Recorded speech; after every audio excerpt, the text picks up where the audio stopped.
I thought that I would discuss some things that are on my mind, partly for a 6-month-old black boy who is my nephew, and partly for those representatives of the CIA who are surely in the audience. And let's then, for the sake of this child, and perhaps to clarify our position to the representatives of our government, say something about what this is all about. This is not an ordinary birthday party. Huey is not an ordinary man. What we are here to do is not merely to liberate him, though we're here to do that, but also to suggest to the powers that be what he went to jail for and what we are protesting. Not so very many years ago, when I would have been, let's say, Huey's age, a boy with that energy, with that intelligence, with that passion, would have ended up in the madhouse, or in the river, or on the needle.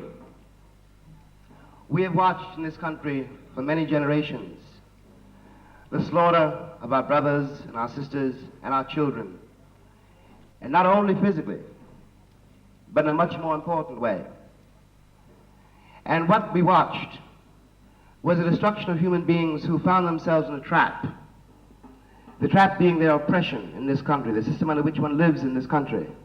And anyone who fought against it found himself very quickly defeated, because he fought alone, for one thing. Because if a people are condemned, as we were for so long, simply to work and pay the rent and accept all the humiliations involved in being a black worker in this country, and then somehow deal with your woman and try to raise your child, we all know what happened to many of our fathers, many of our uncles, many of our brothers, to say nothing of our sisters. Now the country pretends that freedom is something that can be achieved on a timetable which in this state, I suppose, exists in Sacramento, and in the nation exists in Washington. Freedom is a very difficult thing to talk about, especially if you're talking to people who think they have it, who are determined that you shall not. But one of the things it means is a very simple thing, and it cannot be given on a timetable. It means I'm responsible for my house and for the people in it. It means I have the right to protect my house, that I have that duty, and that no power under heaven has the right to prevent me from exercising that duty.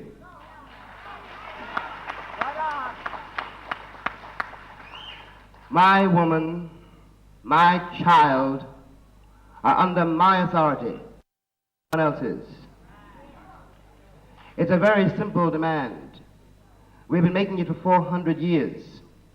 It is only now, as the century begins to close, that the country begins to even faintly hear this demand. I don't mean at all to suggest that it's begun to understand it.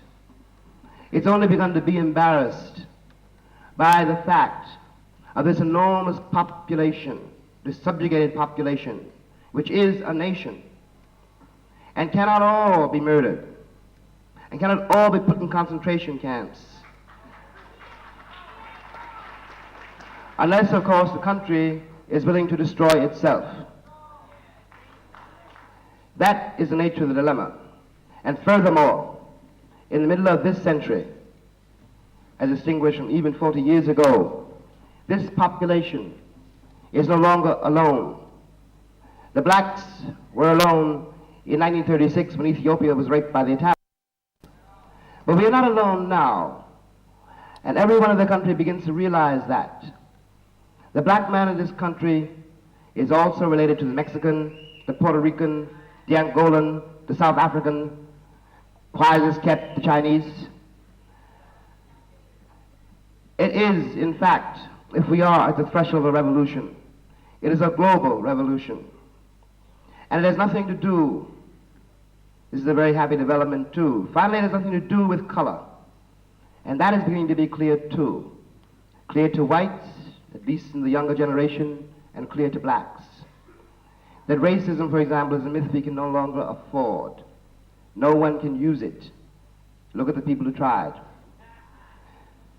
But I'm curious about something which lies beneath all this. And the older I get, the more I begin to question the basis or the root of that peculiar plague which came out of Europe to devastate the world. It would seem to me that, for example, what I said earlier and what Huey has said, what so many are saying, that I have the right to protect my house, is a very, very simple statement. It is not mysterious, it seems to me, at all. In fact, that's what all those John Wayne movies are about. They think. But when a black man says it to white people in this country now, and not only in this country, a certain kind of panic seems to occur in the person you are talking to. In some mysterious way, he seems to have persuaded himself that what he wants and what you want are different. He somehow has persuaded himself that your relationship to your child or to your wife is not the same as his relationship to his child or to his wife. And this strikes me as being mysterious because one of the simplest things in the world to do, it seems to me, is for one man to recognize another man. It is impossible to look at me and think I'm a mule. Unless, of course, you have very desperate reasons for having to assume it.